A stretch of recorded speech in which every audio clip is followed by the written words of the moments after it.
Biboong. Aku hanya memikirkan satu peraturan penting. Kenapa kau lakukan hari ini kalau kau bisa melakukannya besok? Hahaha. Few moments later.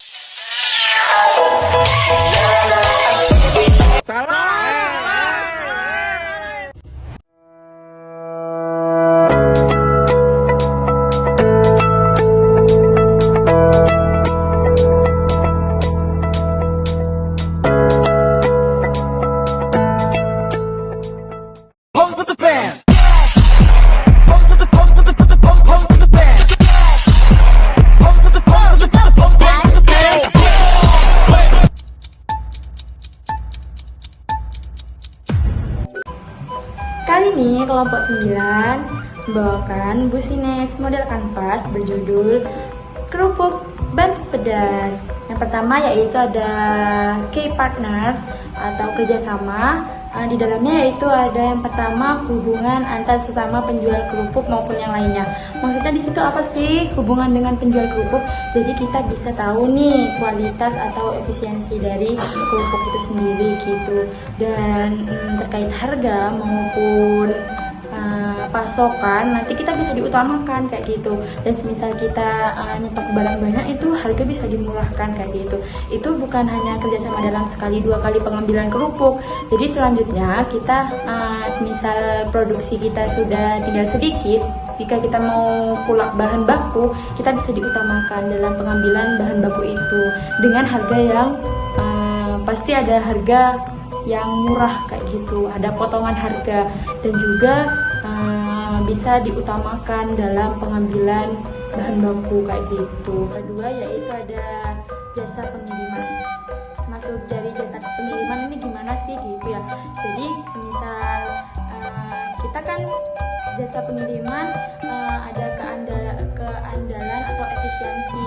Jadi kita sendiri itu bisa tahu bagaimana pengiriman itu nyampe enggak ke orangnya, terus barang yang kita produksi itu kira-kira tidak rusak enggak kayak gitu. Terus ada di dalamnya itu ada biaya pengiriman juga. Jadi pengiriman biasanya kan pengiriman itu mahal banget ya. Kenapa kalau kita kayak beli barang nanti misalnya online shop, kenapa kayak ada potongan potongan ongkir dari toko gitu, ada potongan ongkir untuk pelanggan kayak gitu kan bisa kayak gitu. Terus yang terakhir yaitu pelacakan. Jadi manfaat dari kerjasama sesama jasa pengiriman, jadi kita bisa mengetahui nih sampai mana barang yang kita produksi atau yang barang yang kita keluarkan kayak gitu. Kan misalnya ada sih pembeli di luar kayak di luar Jember gitu kan.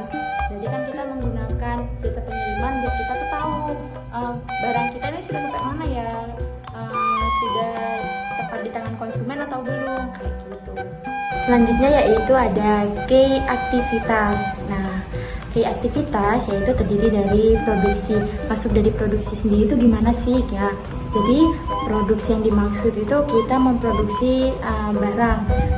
Apa sih barang yang akan kita produksi atau kita jualkan atau kita tawarkan kepada halayak umum kayak gitu. Dan melibatkan juga antara bahan baku, terus teknologi dan sebagainya. Dan yang kedua itu ada pengemasan. Jadi maksud dari pengemasan sendiri, kita harus membuat barang yang kita miliki itu semenarik mungkin sehingga orang itu minat dengan apa yang kita miliki kayak gitu. Kan biasanya orang itu banyak yang suka unik, banyak yang suka tentang kayak lebih serem-serem gitu. Nah, fungsi dari pengemasan itu kita harus mengikuti.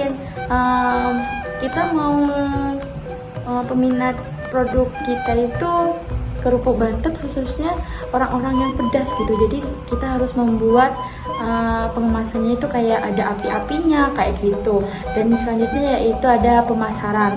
Maksud dari pemasaran sendiri yaitu kita harus menawarkan ke pasar kayak gitu. Jadi kita harus memberitahukan kepada konsumen apa yang produk apa yang kita miliki kayak gitu. Misalnya kita punya kerupuk Bantut, jadi kita bilang ke konsumen kalau kerupuk Bantut kita ini seperti ini kayak gitu. Terus kayak pengembangan juga dalam brand kayak gitu. Kita harus mengembangkan brand dengan kreatif mungkin gitu, dan jangan lupa kita harus juga memakai media sebaik mungkin kayak gitu. Kan sekarang nih orang-orang tuh sudah kayak ke media ya, teknologi kayak gitu.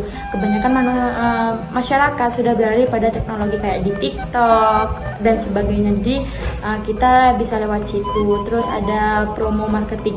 Maksud dari promo marketing itu nanti misalnya nih ada yang beli 3 gratis 1 atau bagaimana itu kayak gitu. Jadi ada diskon kah, di akhir bulan ada diskon kayak gitu. Terus maksud dari yang selanjutnya itu ada penjualan. Maksud dari penjualan itu kita menjual produk layanan kepada pelanggan. Jadi kita menjualkan barang yang kita produksi kepada pelanggan gitu, kepada konsumen seperti itu. Sehingga konsumen tahu barang yang kita miliki itu apa yang akan dijualkan kayak gitu. Selanjutnya yaitu ada pengiriman. Jika suatu produk itu sudah dijualkan atau diperjualkan, maka semisal kita lewat online nih gitu ya. Jadi ada pelanggan kerupuk Bantet pedas ini dari luar kota gitu, kayak di Bondowoso gitu.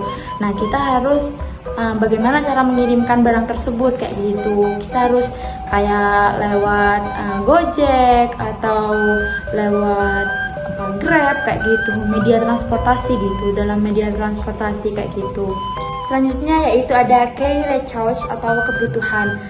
Apa sih yang dibutuhkan dalam memproduksi kerupuk Bantet pedas ini? Yang pertama yaitu sumber daya manusia. Kenapa sumber daya manusia? Karena kita tidak akan bisa memproduksi suatu barang jika tidak ada sumber daya dari manusia. Tapi sumber daya manusia yang kita maksud yaitu yang terampil, yang bisa bekerja dalam bidang itu. Jadi kita menempatkan karyawan sesuai dengan porsinya. Semisal mereka bisa menumbuk cabai, oke, kita taruh di menumbuk cabai. Terus semisal ada yang pintar menggoreng, kita taruh di bagian menggoreng kayak gitu. Jadi ada juga yang nanti bagian tim penjualan seperti itu. Jadi ada tim dari tim sumber daya manusia nanti akan terbagi menjadi beberapa tim kayak gitu. Selanjutnya yaitu ada modal usaha. Kenapa saat kita modal usaha ini masuk dari kunci kebutuhan kayak gitu ya? Karena saat kita ingin memproduksi atau mempunyai barang buatan kita yang pertama itu kuncinya bukan cuma ide gitu. Jadi kita juga harus punya dana ya kayak gitu. Jadi modal usaha sendiri itu sangat penting. Saat kita sudah ingin memproduksi, terus kita ingin mengeluarkan suatu barang, tapi kita tidak punya modal, bagaimana kayak gitu. Jadi modal usaha ini diperlukan untuk bisnis dan juga sebagai investasi awal. Jadi misalnya kita nih buat bahan pokok awal kita mengeluarkan 4 juta. Ternyata dalam penjualan kita sudah laris gitu ya, dalam sehari kita bisa sudah habis gitu dengan labanya sekitar 1,5 kayak gitu. Nah, itu sebagai investasi buat kita. Jadi di masa depan itu akan terus berkembang kayak gitu. Dan selanjutnya yaitu ada alat produksi. Maksud dari alat produksi itu gimana gitu. Jadi saat kita mengapa ini menjadi kebutuhan kayak gitu ya. Saat kita ingin mempunyai suatu produk, kita juga harus mempunyai alat produksi. Karena tidak semua yang kita gunakan atau manusia bisa yang bisa digunakan itu manusia bisa kayak gitu. Dengan alat itu mempermudah bagi sumber daya manusia itu dalam pekerjaan kayak gitu. Jadi dari produknya juga steril, terus terjamin, terus tidak ada namanya itu kegagalan dalam produk kayak gitu. Terus selanjutnya yaitu ada pengelolaan media sosial. Jadi kenapa kita membutuhkan yang namanya pengelolaan media sosial? Karena zaman sekarang nih ya, apalagi era digitalisasi. Karena sudah banyak penjual-penjual atau pesaing-pesaing di pasar yang sudah menggunakan media sosial. Misal dari kita itu ingin menjual kerupuk Bantet pedas, tapi kan banyak nih pesaing di luar yang menjual kerupuk Bantet. Nah, promosinya kita bisa melalui media sosial, kayak kita menawarkan jadi mereka, sehingga media sosial ini menjadi suatu kebutuhan untuk kita, kayak gitu. Jadi kita dapat menawarkan apa sih produk yang kita jual di halayak umum gitu. Kadang lingkungan sekitar itu kurang tahu kalau kita itu menjual kerupuk pedas, tapi banyak dari luar kota ataupun luar provinsi yang mengatakan kalau ini nih kerupuk pedas yang enak kayak gitu. Dan akhirnya kita bisa mendapatkan laba atau barang yang kita produksi habis itu bisa melalui dari media sosial itu sendiri, kayak gitu. Di sini saya akan menjelaskan tentang customer relationship, yaitu hubungan antar customer. Yang pertama, memberikan pelayanan yang baik. Kita harus melayani pelanggan dengan sikap ramah, cepat tanggap, sopan, dan profesional. Tujuannya agar kita dapat menciptakan hubungan yang baik dan membuat pelanggan itu merasa nyaman. Nantinya pasti akan kembali lagi untuk membeli produk kita. Yang kedua, memberikan informasi terbaru. Kita harus menyampaikan kepada pelanggan adanya perkembangan atau kabar terkini tentang produk tersebut, seperti perubahan harga produk, peluncuran produk baru, ataupun promosi dan lain sebagainya. Yang ketiga yaitu mempertahankan kualitas produk. Kita harus menjaga agar barang atau layanan yang ditawarkan tetap memiliki standar yang tinggi, seperti saat pertama kali kita luncurkan produk tersebut, yaitu dengan melibatkan pengawasan terhadap bahan baku, proses produksi, dan pengujian produk untuk memastikan konsistensi produknya. Selanjutnya yaitu value proposition atau nilai jual. Yang pertama, harga terjangkau, yaitu harga yang dapat dibeli oleh banyak orang tanpa memberatkan keuangan mereka. Berarti produk tersebut tidak terlalu mahal dan sesuai dengan kemampuan mereka. Contohnya yaitu jika kerupuk Bantet dijual seharga 5.000 per bungkus, harga ini dianggap terjangkau jika mayoritas orang di sekitar bisa membelinya tanpa kesulitan. Jika harganya naik menjadi 20.000, banyak orang mungkin merasa sulit untuk membelinya, sehingga harga tersebut tidak lagi terjangkau. Yang kedua yaitu kemasan yang menarik. Berarti kita harus mendesain atau membuat suatu produk yang mampu menarik perhatian konsumen, karena dengan kemasan yang menarik juga seringkali mencerminkan kualitas produk di dalamnya serta mempengaruhi keputusan pembelian konsumen. Yang ketiga yaitu menggunakan merek dan logo yang mudah diingat. Berarti kita harus menciptakan identitas visual yang sederhana, unik, dan langsung dikenali oleh konsumen. Merek dan logo tersebut sebaiknya mudah diingat karena memiliki elemen yang khas seperti bentuk, warna, ataupun nama yang mudah diucapkan dan diingat. Tujuannya adalah agar konsumen cepat mengenali produk tersebut. Yang keempat yaitu produk halal dan higienis.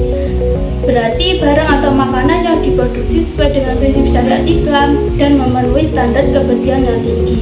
Produk halal berarti proses pembuatannya tidak melibatkan hal-hal yang dilarang dalam Islam seperti babi ataupun alkohol.